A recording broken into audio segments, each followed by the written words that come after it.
आज रक्षाबंधन मनाई और खूब मिठाई खाई। राम राम जी। तो सभी को रक्षाबंधन की ढेरों शुभकामनाएं। आपका रक्षाबंधन कैसा रहा ज़रूर बताना कमेंट करके। है तो इन सब से पहले होती है दिन की शुरुआत और बनाया कुछ मीठा, यानी कि हम कोई भी त्यौहार होता है तो मीठा ज़रूर बनाते हैं और घर पे तो बनाना ही कंपलसरी है, क्योंकि हमारे देवताओं को भोग लगता है तो उनके लिए हमें कुछ घर पे बनाना बहुत ज़रूरी होता है। तो मैंने बनाया है ब्रेड का हलवा।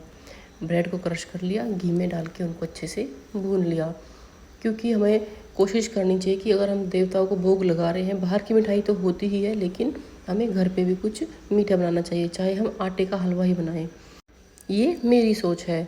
तो फटाफट से बनाया मैंने ब्रेड का हलवा, क्योंकि फेस्टिवल है तो दीदियाँ आएंगी और मुझे भी जाना है। तो सबसे पहले नहा धो के पूजा वगैरह करके बनाया हलवा, और इसकी डिटेल रेसिपी आपको मेरे व्लॉग में मिलेगी, जो मेरा फुल व्लॉग होगा रक्षाबंधन वाला, उसमें।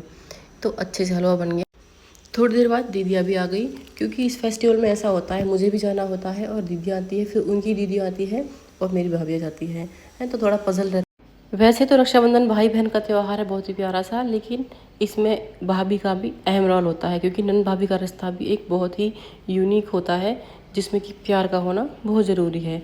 ननद और भाभी में अगर प्यार होता है तो किसी भी त्योहार की शोभा है वो दुगनी हो जाती है। और रक्षाबंधन पे अगर ननद भाभी का प्यार होता है तो भाई भी खुश रहता है, और उससे जब हम खुश रहेंगे तो हमारे घर में खुशहाली अपने आप आ जाएगी।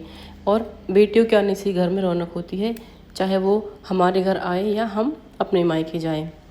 तो इसी तरह से खट्टे मीठे पलों को इकट्ठा करते हुए हमने मनाया है रक्षाबंधन का त्यौहार। अभी मैं यहीं पे हूँ अपने ससुराल में, और फिर मेरे को मेरे मायके जाना है।